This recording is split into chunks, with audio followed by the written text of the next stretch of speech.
buenas noches, amigos. Bienvenidos a la emisión estelar del Comercio TV. Aquí, lo más destacado del día. La Fiscalía advierte que existe un repunte en el alquiler para viviendas para el almacenamiento de armas y droga en la vía San Borondón y la vía Adaule. La semana pasada aprendieron a 4 hombres y una mujer pertenecientes a la organización de Los Lobos, con 48 kilos de cocaína y una pistola con varias municiones.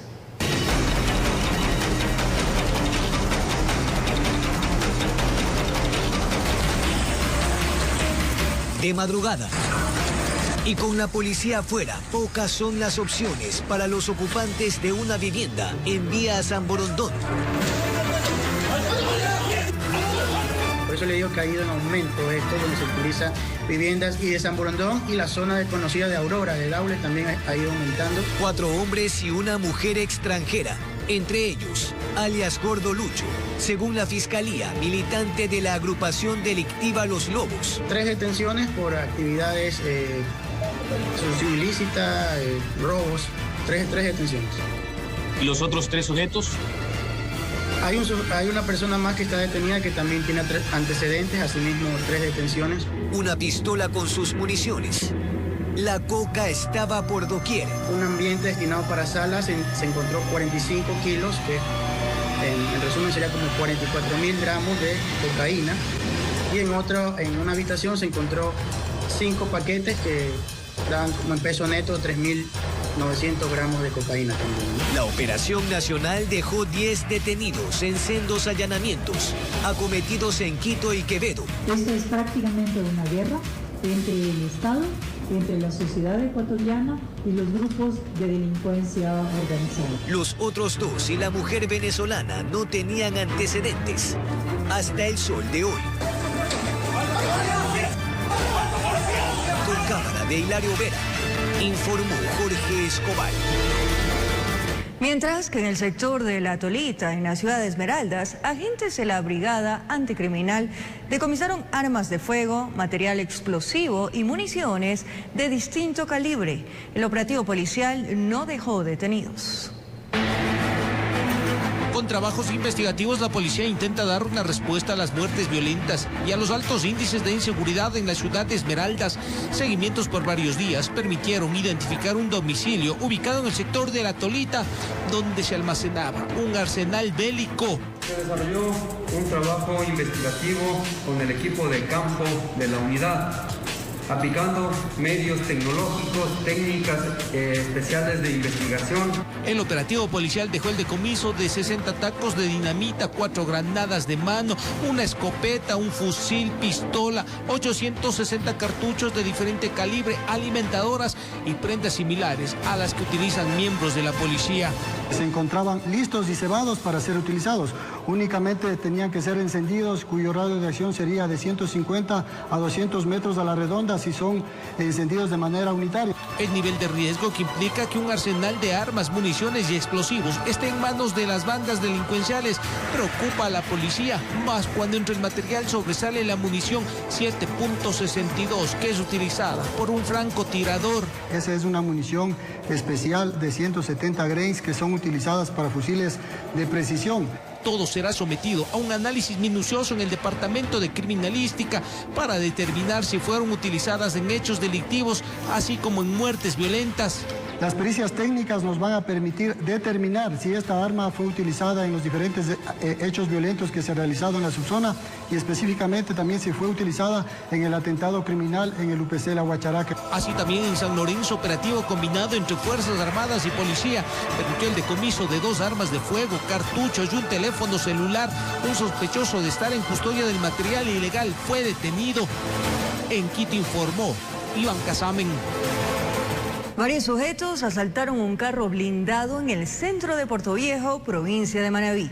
Los antisociales se enfrentaron a bala con los guardias del vehículo. Producto de ello, uno de los delincuentes resultó herido.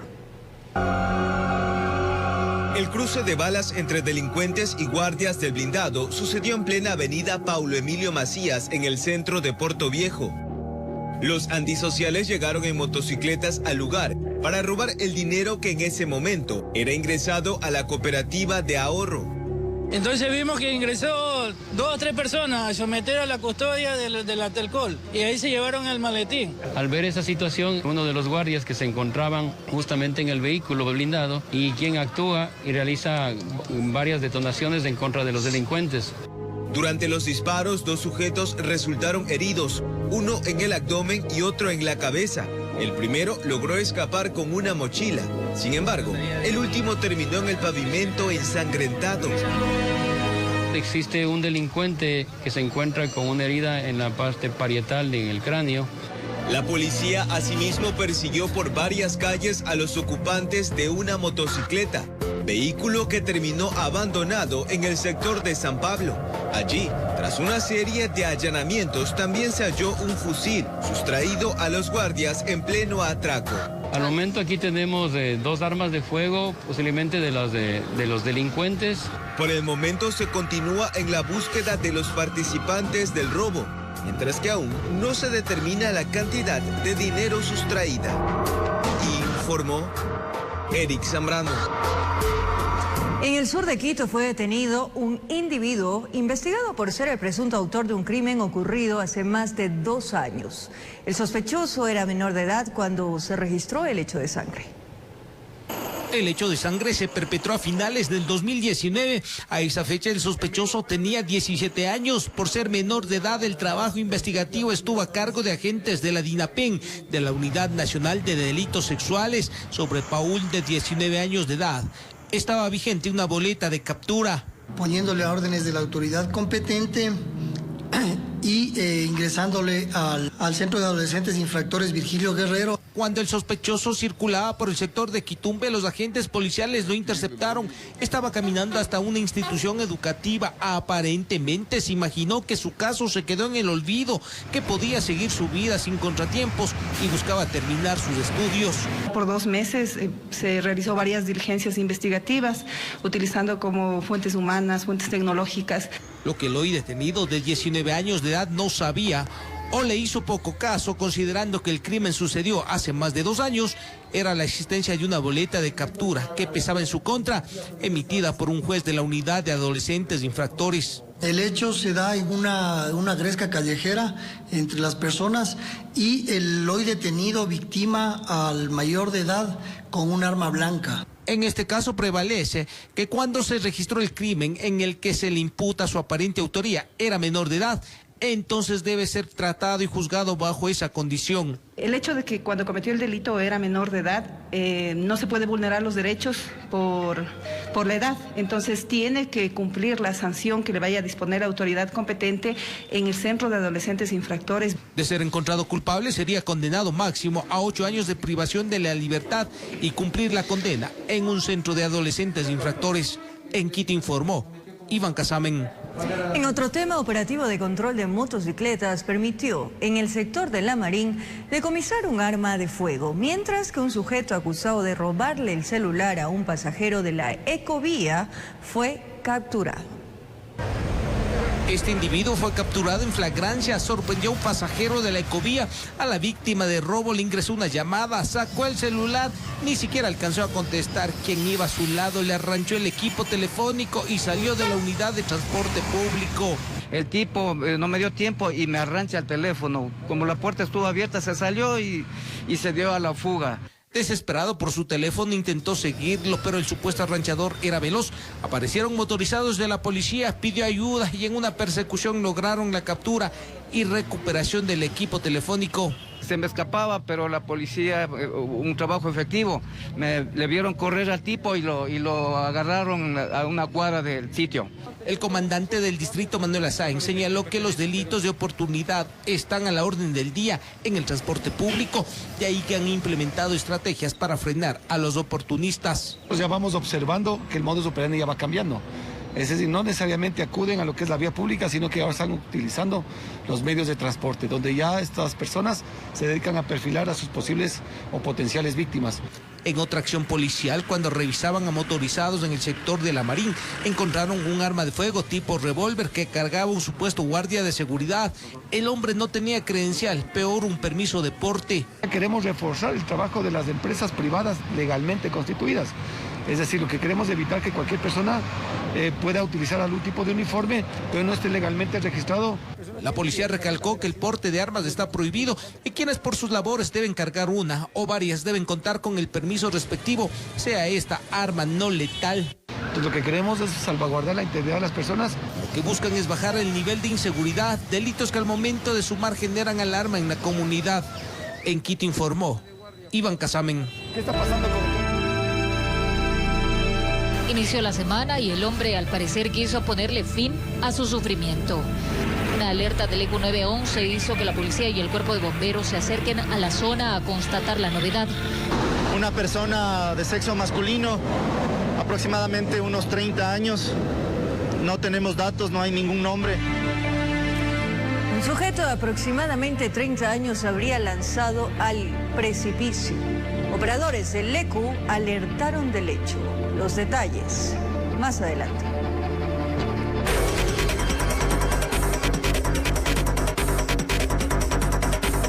A escala nacional, alrededor de 1.400.000 estudiantes de bachillerato y básica superior regresaron a clases presenciales del régimen Sierra Amazonía. Las autoridades realizaron un recorrido por varias instituciones para así verificar el cumplimiento de los protocolos. Después de 2 años de estudios virtuales, los jóvenes volvieron a vestir los uniformes. En el ingreso a las instituciones les tomaron la temperatura y en las aulas se mostraron emocionados. Así empezó la jornada del retorno a las aulas en el régimen Sierra y Amazonía. Sabemos que vamos a venir a tener un aprendizaje significativo. Entonces, y con todas las normas de bioseguridad, me parece excelente. O sea, me siento feliz al ver que ya podemos compartir con nuestros compañeros, volver a ver a todos. La asistencia es obligatoria para todos los alumnos desde octavo de educación general básica hasta el tercero de bachillerato, mientras que para los estudiantes de primero a séptimo de básica e inicial se mantiene como voluntario el retorno. Autoridades del Ministerio de Educación recorrieron algunas instituciones. Y esto implica que en estos niveles, en régimen Sierra, Amazonía, existe un control del retorno de todos los estudiantes y por supuesto que aquellos estudiantes que no pudieran regresar por alguna razón tengan que informar a las instituciones educativas para que sus casos sean analizados ya de forma individual. En el Colegio Fiscal Luciano Andrade Marín, ubicado al norte de la ciudad, verificaron el cumplimiento de las medidas de bioseguridad, el distanciamiento social y el uso obligatorio de la mascarilla. La institución tiene aprobado el plan de continuidad educativa. En este momento tenemos con educación básica superior 635 estudiantes. No hemos tenido personas, sean estudiantes o personal docente, administrativo de servicio, que se hayan contagiado aquí en la institución. Este proceso va de la mano con la cobertura de vacunación de los estudiantes. Más del 90% ya cuenta con primera dosis en el caso de los estudiantes. Desde 5 hasta 17 años y más de 86% con esquema completo de vacunación. Esto es 2 dosis más el tiempo de espera después de la segunda. A escala nacional, alrededor de 1.400.000 estudiantes regresaron a las aulas. En Quito, un total de 370.000 alumnos de 1.117 instituciones educativas. En el sistema educativo se han detectado 800 contagios de COVID-19 desde el inicio de la pandemia. Informó Priscila Cadena. En otro ámbito, atención, Hernán Salgado, presidente de la Corte Constitucional, deja su cargo. Mediante sorteo fue uno de los 3 jueces escogidos para ser reemplazado como parte de la renovación parcial de la Corte. Hernán Salgado Pesantes. Fue su propia mano la que a Hernán Salgado, presidente de la Corte Constitucional, lo separó de la entidad. Él estuvo a cargo de sacar los papeles de una pecera redonda de cristal, con los nombres de los 3 jueces que tenían que dejar el cargo. Los que construimos esta corte en 2019, nos retiramos entonces habiendo dejado la institución con buenos cimientos y dando ejemplo a la ciudadanía. No es con las palabras, con los discursos que se hace una patria. Es con el ejemplo. A Salgado lo acompaña Ramiro Ávila y Agustín Grijalva como parte de la renovación parcial de la Corte que se efectúa cada 3 años. Los reemplazarán Richard Ortiz, Joel Escudero y Jimena Cárdenas, quienes fueron designados por la Comisión Calificadora mediante concurso y están a la espera que la Asamblea Nacional los posesione. Nuestro agradecimiento, no solo el mío, a la comisión calificadora, un trabajo cívico, que sin embargo también ha tenido sus críticas injustas, digamos así.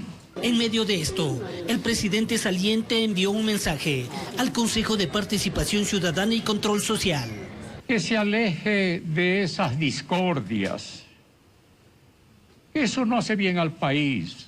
Tras la posesión en el legislativo, inmediatamente deberán escoger al presidente y vicepresidente, Corte Constitucional cuya mayoría esta vez la conforma 5 mujeres de un total de 9 jueces. Informó Héctor Romero.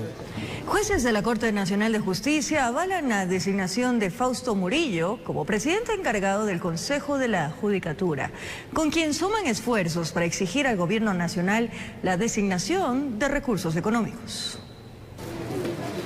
Con un mensaje conciliador llegó Iván Saquicela, presidente de la Corte Nacional de Justicia, hasta el Consejo de la Judicatura para dar un espaldarazo a Fausto Murillo, nuevo presidente encargado de esa entidad. Creo yo que es una oportunidad para renovar una función judicial unida y una función judicial y su institucionalidad fortalecida. Es posible trabajar juntos. Murillo fue designado en medio de un dilema jurídico tras la renuncia sorpresiva de María del Carmen Maldonado, quien no estuvo de acuerdo con una sentencia de la Corte Constitucional.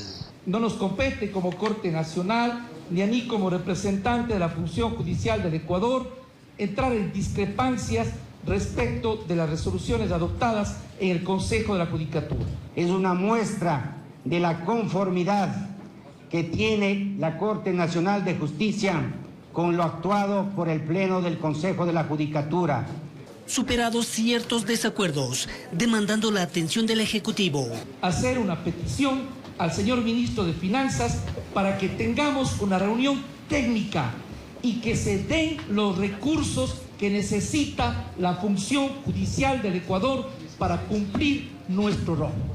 La implementación de la unidad especializada para el juzgamiento de delitos de corrupción y crimen organizado. Otro tema que nos preocupa urgente es dotar a la Corte Nacional de Justicia del número apropiado de coordinadores, subcoordinadores, secretarios, ayudantes, especialmente en materia penal. Encuentro que se selló con la suscripción conjunta del convenio a ser entregado al Ministerio de Economía para el desembolso de los recursos económicos necesarios, informó Héctor Romero. El exministro de Energía, Fernando Santos, muestra su preocupación por la decisión de la Corte Constitucional que prohíbe la actividad petrolera en la franja de amortiguamiento del Yasuní. En contraposición, Acción Ecológica se manifiesta a favor de la sentencia. Con buenos ojos, ve Acción Ecológica y el colectivo de antropólogas la sentencia de la Corte Constitucional que pone freno a la actividad petrolera en la franja de amortiguamiento de la zona intangible, ubicada en el Parque Nacional Yasuní. En el 2018 los ecuatorianos se pronunciaron en las urnas a favor de la ampliación de la zona intangible. Sin embargo, la falta de un anexo habría generado confusión. Y esto fue entonces lo que permitió que al mismo tiempo que se ampliaba la zona intangible, se restaba la intangibilidad a la zona de amortiguamiento. Se permitía entonces, con el decreto 751, que se realicen actividades de extracción petrolera en la zona de amortiguamiento, lo cual era una clara vulneración a la vida de los pueblos indígenas en aislamiento voluntario y también a los derechos de la naturaleza del Yasuní. Así la Corte declaró la inconstitucionalidad de 6 artículos del decreto ejecutivo 751. La Corte Constitucional dice, el hecho de que se haya puesto en este artículo 3 del decreto 751 adoptado por el expresidente Lenín Moreno, implica una actividad que estaba prohibida, que no fue consultada a los pueblos contactados y que no tomó en cuenta el principio de no contacto de los pueblos en aislamiento voluntario. Queda prohibido hacer cualquier tipo de actividad extractiva dentro de la franja de amortiguamiento de la zona intangible. Al respecto, preocupado se muestra Fernando Santos, exministro de Energía, al calificar de inadecuado el pronunciamiento de la Corte. Hay una zona intangible en donde se cree que están estos pueblos no contactados. En esa zona no se puede hacer nada. pero hay la zona de amortiguamiento en donde no están, eso es absolutamente seguro, y el presidente Moreno permitió que desde ahí se perfore el campo Ispingo y se saque el petróleo. Hoy la Corte prohíbe. Para el exsecretario de Estado, la mayor afectación está en el campo Ispingo. En los dos test, Tambocochi y Tiputini, producen 50,000 barriles al día. El Ispingo es el doble. Informó Héctor Romero. En Quito, un sujeto de aproximadamente 30 años se habría lanzado de un puente al norte de la ciudad. Autoridades acudieron para atender la emergencia. Los restos mortales fueron sacados del fondo de la quebrada y llevados por medicina legal. Inició la semana y el hombre al parecer quiso ponerle fin a su sufrimiento. Avenida Simón Bolívar, sector Puente de Gualo. Una alerta del ECU 911 hizo que la policía y el cuerpo de bomberos se acerquen a la zona a constatar la novedad. Un sujeto se habría lanzado del puente. Una persona de sexo masculino, aproximadamente unos 30 años. No tenemos datos, no hay ningún nombre. Se verificó sus prendas personales, pero no tiene ninguna identificación. Su cadáver quedó entre la espesa maleza al fondo de la quebrada. Y es que de una caída libre así era prácticamente imposible sobrevivir. Tiene una profundidad de 250 metros aproximadamente la quebrada del puente de Gualo. Un poco más de 2 horas les tomó a los bomberos extraer los restos. Consternados estaban los moradores de la zona que veían desde el puente cómo quedó el occiso, con la camiseta levantada del impacto contra el piso y sin un zapato. Quizá este se desprendió durante la caída. Una vez estos compañeros estuvieron en la parte inferior, se pudo empaquetar al cadáver y posterior subirlo a un área donde poderlo transportar para medicina legal. Las cámaras de seguridad son las fieles testigos de lo acontecido. No es la primera vez que ocurre una alerta como estas en este sector, donde la gente decide ponerle fin a su existencia. Informó Mario Jaramillo. La Policía Nacional y Fiscalía realizaron nuevos allanamientos en el caso Ispol. No hubo detenidos, pero en la intervención se obtuvo información en torno a las millonarias desviaciones económicas de esta institución policial. Los operativos los ejecutaron en horas de la madrugada. Agentes de la Policía Nacional en compañía de fiscales llegaron hasta casas ubicadas en Quito, San Borondón, Daule y Guayaquil para obtener más indicios dentro de las investigaciones que avanzan en el caso Ispol. Únicamente documentos, celulares, CDs con información que nos van a llevar a esclarecer el hecho delictivo que nos encontramos investigando. De los 16 allanamientos, uno fue en las oficinas de Citidel dentro de ese edificio, ubicado en el centro de la urbe porteña, donde en algunas oficinas ya no funcionaban las compañías financieras que buscaban. Ahí ahorita pertenece a un abogado. Y en otros pisos solicitaron en la Casa de Valores información de una funcionaria. La diligencia consistía solo en allanamientos con la finalidad de recabar información relacionada al tipo penal que Fiscalía viene investigando, que es un delito de ejercicio de acción penal pública. Y ese es enriquecimiento privado no justificado. Todo lo incautado fue ingresado a cadena de custodia y será analizado por peritos, que se encargarán de establecer responsables y el método con el que se ha perjudicado al Instituto de Seguridad Social de la Policía Nacional, con más de 900 millones de dólares, con presuntas inversiones irregulares. El caso se está sustanciando y se están recabando elementos que permitan continuar con la misma. No hubo detenidos en esta ocasión y el caso está en investigación previa, mientras que en otros relacionados a este mismo perjuicio al Ispol ya se formularon cargos y están en audiencias preparatorias de juicio, informó Charlie Pisa. Más adelante, el responsable de apuñalar a una perrita es buscado por bienestar animal. El acto reprochable fue grabado y viralizado en las redes sociales. Ahora les contamos que una mujer de 29 años de edad fue asesinada en Manta, provincia de Manabí. La víctima, de nacionalidad venezolana, recibió 3 tiros por la espalda. Su pareja, Adrián Mero, alias El Capi, fue detenido el 7 de abril del 2021, acusado de pertenecer a una organización narcocriminal. La policía investiga el móvil de esta muerte violenta. Sicarios asesinaron a una modelo extranjera en Manta, provincia de Manabí, a Jocelyn Andreina Noguera Paredes, de 29 años de edad, de nacionalidad venezolana. Le dispararon dentro de su vehículo. Sí, estaba afuera cuando pasaron unos tipos y le dispararon. Solo se escucharon 4 disparos. En el mismo carro, la víctima fue trasladada hasta una casa de salud donde los galenos confirmaron su deceso. Informaciones de los médicos de la clínica indican 4 disparos. Los mismos que todavía están siendo revisados ya que fue trasladado al centro forense. El atentado criminal ocurrió a plena luz del día en el barrio 15 de septiembre. Estamos haciendo una investigación. Hay una persona fallecida por arma de fuego, un hecho violento ocurrido en un barrio 15 de septiembre. La persona es de sexo femenino. El 17 de enero del 2021 ya habían intentado asesinarla, pero logró evadir el ataque. No tiene antecedentes delictivos registrados. Preliminarmente sería un caso de ajuste de cuentas. Todavía no sabemos. Los organismos especializados, DINASED, Criminalística y diferentes organizaciones de investigaciones están levantando todo tipo de información para lograr esclarecer este hecho delictivo. La joven era conocida como la novia de Adrián Mero, alias El Capi, detenido el 7 de abril de ese mismo año acusado de pertenecer a la banda de los choneros. Con cámaras de Eduardo García desde la provincia de Manabí, informó Wendy Delgado.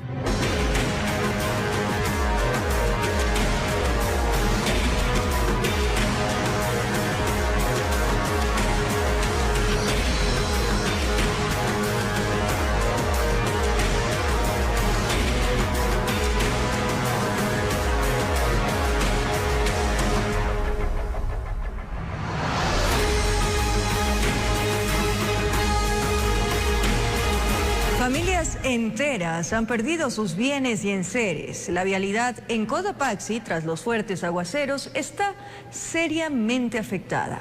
Unas 1.500 familias están incomunicadas en Sichos, producto de las lluvias. Aquí en zona Zaraguate, destruyendo todo lo que es nuestra vía al paso. Es como si la naturaleza se hubiese ensañado con la zona. Chuquilán, Sichos, provincia de Cotopaxi. Aquí no ha dejado de llover por varios días y los moradores deben ingeniárselas para cruzar y llegar a zonas más seguras. Necesitamos una maquinaria. Hay desesperación porque deben enfrentarse a la corriente. Los ríos han incrementado su caudal y es que la desgracia se ha llevado consigo el trabajo de años de los vecinos. Hay casas que se han ido en la correntada y otras que están al filo de los afluentes. Unas 1.500 familias están aisladas. Está afectado en Yacuchaque, en Zaragoza, que 7 comunidades estamos bastante con dudas, bastante preocupaciones. No saben qué hacer, guardan la esperanza de que deje de llover, pero están conscientes de que cada día es un reto para sobrevivir en la zona. Mi terreno se ha acabado casi largo de unos 5 hectáreas. No tengo ni cómo dónde sembrar ni para eso. Acá tengo una hectárea de terreno, ahí también igual, casa se ha partido. Ya no, casi vale, casi. Eso. Jamás han sido tan golpeados por la naturaleza. Han tenido incluso que improvisar cruces para pasar pese al riesgo que representa. De las actividades económicas está perdida la producción. Alrededor de 50.000 truchas terminaron. No tienen ahora ni una trucha sobrante. Igualmente 5 familias quedaron sin casitas, no tiene dónde dormir, no tiene dónde quedar. No tiene animalitos, se fueron todos, no tiene cuisito, no tienen gallinas, nada. En cuanto a la vialidad de Sichos a Quilotoa, está así. El riesgo del descenso de material es constante. Ya totalmente la vía es la única vía que transitamos 8 a 9.000 habitantes por el momento no tenemos.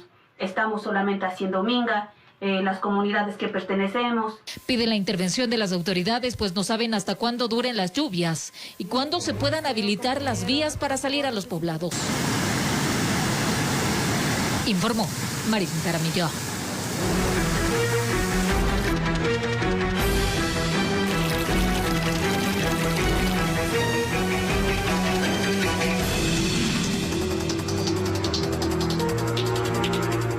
Los moradores de al menos 4 barrios del norte de Quito sienten temor de que un nuevo aluvión pueda producirse debido al descuido de las quebradas que conlignan su zona. Expertos manifiestan que el lugar se encuentra en riesgo. La quebrada en mención es Yacupugro. Con el fin de constatar lo que referían los moradores, emprendimos caminata por su vertiente. Esto junto con un experto en prevención de riesgos. Y hemos observado que la estructura no está en buenas condiciones. Vemos que hay taponamiento y el nivel de riesgo es alto. En efecto, al ascender primero por el filo de la quebrada se nota grietas de tracción, que significa que en el corto tiempo un derrumbe será inevitable. Realmente nosotros en el 2019 ya se dio un deslave acá que afectó a los vecinos de Barrio Osorio. Las autoridades a nosotros nos han dicho que están trabajando, que están previniendo, que se está haciendo una consultoría. De eso 3 años han pasado y los moradores se preguntan para qué tanta consultoría cuando hay situaciones que por sentido común se perciben de que algo sucede. Un ejemplo es de este reductor de velocidad de agua por donde no corre mayor cantidad de líquido. Por consiguiente, se deduce que en la montaña algo impide el paso del recurso natural. Nos unimos con el barrio Paseos del Pichincha, presentamos una carta y un punto exactamente dice tratamiento de las quebradas San Isidro, ubicadas inmediatamente en el barrio Cochapamba, Paseos del Pichincha y también la quebrada Yacupugro. ¿Eso presentaron él? Esto presentamos ya el 1 de febrero. ¿Y tienen respuesta? Aún no todavía. Si al principio estaban así las cosas, sabíamos que con una caminata montaña arriba, pasando por estrechos caminos, lodo y el propio caudal, más sorpresas tendríamos. Hemos avanzado por la quebrada Yacupugro a algo más de 3.100 metros de altura.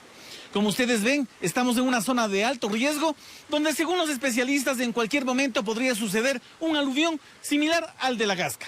Incluso, ustedes pueden ver en la parte de atrás, el muro de gaviones de esta zona se encuentra totalmente destruido. No es un invento. A simple vista se nota que hay disipadores tapados, escombros, deslaves y rocas de todo tamaño a punto de desprenderse y caer. En la parte posterior vemos una estructura de captación que está taponada por grandes rocas y sedimento y también capa vegetal. El agua que ha hecho girar a la derecha, erosionar y por ahí escapar.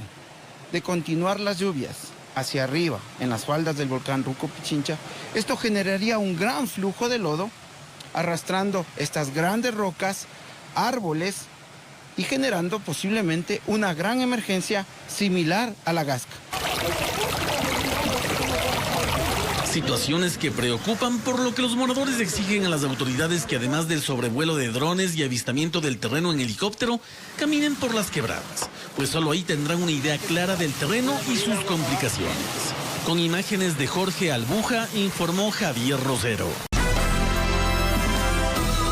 De regreso, como lo anunciamos, el responsable de apuñalar a una perrita en el suroeste de Guayaquil es buscado por las autoridades de bienestar animal. Pues este acto reprochable fue grabado y viralizado en las redes sociales. Agrupaciones que defienden los derechos de los animales aseguran que se debe aplicar sanciones en el caso. El video se hizo viral en las redes sociales y esto levantó gran cantidad de críticas por parte de habitantes de Guayaquil y otros puntos del país. Este sujeto que vemos en pantalla apuñala varias veces a esta mascota, una indefensa perrita, generando el rechazo no solo de agrupaciones que defienden los derechos de los animales, sino que también de las autoridades. Esto ocurrió en las calles 30 y Venezuela, en el suroeste de Guayaquil. Mónica Cabrera es parte de una de las agrupaciones que defienden los derechos de los animales. Nos da sus comentarios respecto a lo que ha visto. Estos casos siempre se han dado a lo largo de la historia. Y una persona que es capaz de cometer un acto de crueldad contra un ser vulnerable como un animal es una persona que está, digamos, deshumanizándose, que tiene rotas ciertas cosas en su parte mental. Que no solo estuvo en riesgo la mascota, hay algo más que también se debe identificar. O mientras hace esto y lo graban, amenaza presuntamente a quien sería su ex. Y esto es, digamos que debería encender todas las alarmas por el maltrato animal y además por la posible vinculación que habría con un tema de violencia de género. De su parte, autoridades municipales ya actúan y aunque no dan con el paradero del sujeto que llevó a cabo este acto, ya están en investigaciones. Procedimos a acudir al sector junto con la policía para poder realizar acciones conjuntas. Cuando acudimos al sector, ya la persona que había cometido los hechos ya no se encontraba en la vivienda. Ingresamos al domicilio también junto con la policía y pudimos evidenciar que también dentro del domicilio donde estaba el señor se encontraban 2 perros más. Durante el fin de semana se detuvo a un sospechoso por este caso, sin embargo fue liberado, pues se debe dar directamente con quien realizó este acto y la sanción de este tipo de acciones. Nosotros como municipio vamos a accionar administrativamente, que es lo que nos permite la ley, pero también vamos a agotar todas las instancias para que esta denuncia pueda llegar a otras instancias. El COIP sanciona ahora al maltrato con muerte de animales con prisión de 1 a 3 años.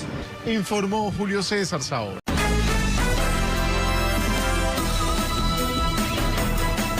Ahora les traemos una actualización de la cotización mundial de la criptomoneda en el mundo para este 7 de febrero.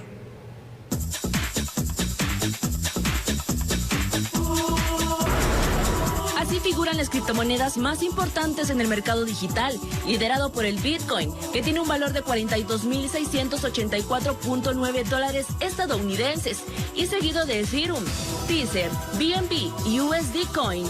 Además, mencionamos otras criptomonedas que figuran en el mercado, como Billium, Gaia Everwall, Solcash, Desmos, Planet Sandbox. Analistas e inversores y ejecutivos de la industria esperan ver la incorporación continua de las criptomonedas durante el avance de 2022. Con esto nos despedimos, amigos. Momento de descansar, un buen inicio de semana, que sea muy productiva. Gracias por su compañía, cariño, pero sobre todo fiel sintonía. Un abrazo grande.